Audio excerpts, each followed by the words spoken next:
Hai korang, hari ini kita buka puasa korang di Padang Dataran Keningau.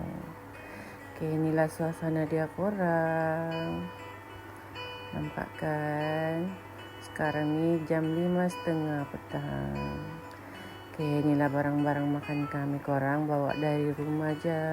Lepas tu kami pun belilah kek apai sebab hari ni pun hari jadi dia. Kami sambut je di Padang sambil tu buka puasa.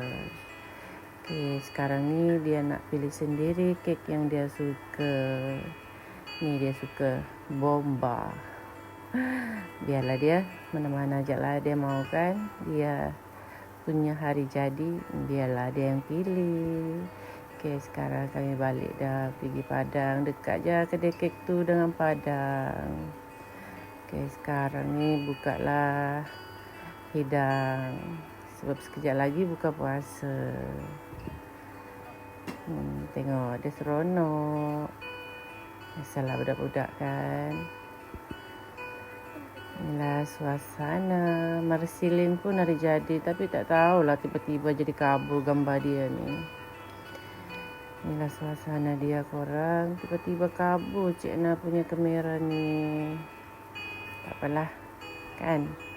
Tiba-tiba dia terang balik. Mungkin membanyak orang berbuka. Kami sampai tadi sikit je. Biasalah, makin petang makin banyak. Seronok berbuka kat Padang ni. Ramai-ramai kan. Okey, sekarang dah nak berbuka korang. Baca doa dah. Okey, jomlah kita berbuka korang. Marsilin pun tak sabar makan kek. Dia cakap dia tak nak makan makanan, dia nak makan kek. Sekarang tiba-tiba dah jam 7 korang. Kami pun bersiaplah balik. Tapi sambil tu kita tengok dulu suasana dia korang. Jam 7 sudah ni. Okeylah korang. Sampai sini je. Bye-bye.